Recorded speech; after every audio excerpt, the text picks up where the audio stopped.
Good day, everybody. Let's start off with this video. Just as the Canadian government is saying how the auto industrial was affected by the bridge, we have our brothers coming out now. And if I was the Fox News, who is following Canada the most, I would listen to this. This message is for the President of the United States of America. My name is Kyle Sepchik of the Freedom Convoy USA 2022, and our routes meet here in DC on March 1st in time for your State of the Union address. We are very organized, and our routes are public. I even pulled a permit for the National Mall to be respectful. I just want to be as transparent as possible from the start so there's no confusion. We are coming peacefully, and we're going to do this lawfully and constitutionally. I want the rest of the world to know our plans so that there's no twisting and lying about who and what we are. I'm coming to you as a father, a small business owner who's unaffiliated to any parties. We just want government overreach to end. On behalf of Freedom Convoy USA 2022, we are asking you to end the state of emergency, end the mandates once and for all.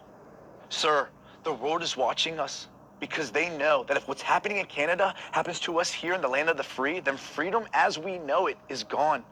So we are leaving the choice to you. The decision is in your hands. This whole convoy, this whole assembly on the National Mall, it doesn't even have to happen if you just end things now and we can get on with our lives.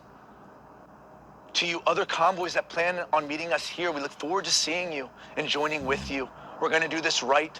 We're going to do this honorably. Mr. President, we have no other motives in this mission. You see, the government, our elected officials of both parties have failed us tremendously these last 2 years, and now it's time for us, we, the people, to fix this, to end this. We're ready to get back to our lives, the ones promised and guaranteed in the United States Constitution, Bill of Rights, and the contract that you signed and swore an oath to under the one true God. This is simple. End this.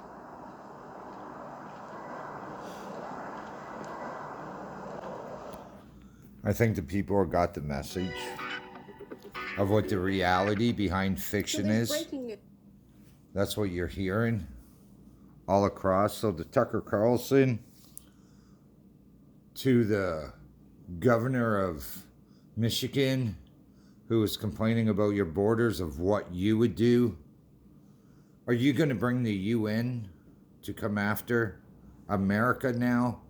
The other part of Canada that is also known for freedom, like the gentleman said.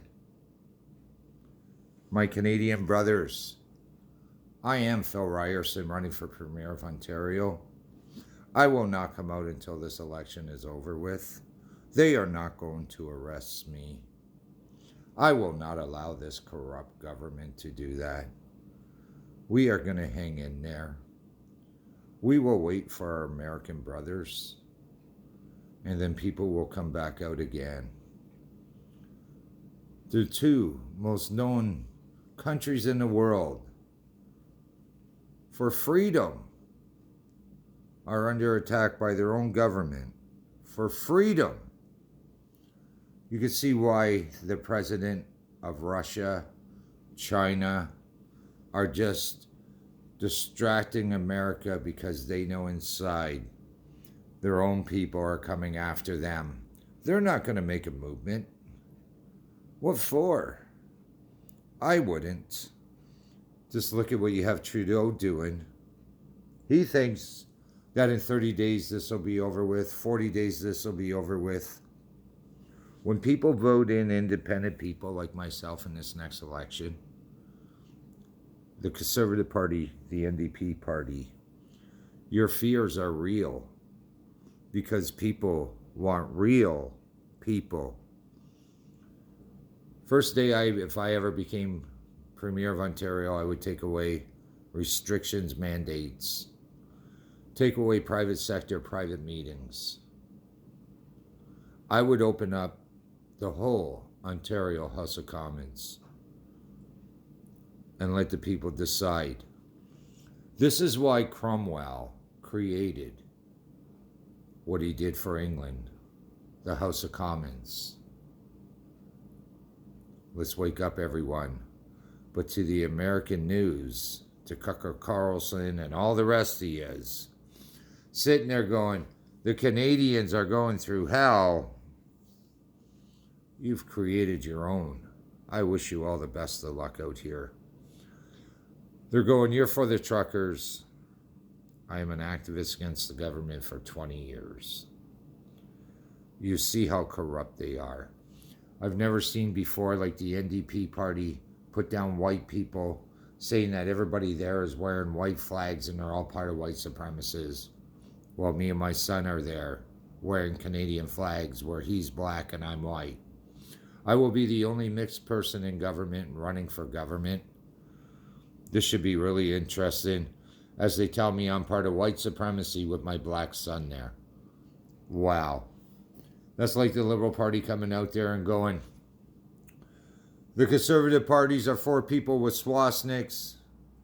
Well, they have Lisa Lewis there, who's a lawyer, who is black. It all never made sense from the beginning. This is all just a big scandal. And I want to bring out all the scandals. Our trucker brothers in America are starting. This is really the movement we've all been waiting for. The 22nd is almost here.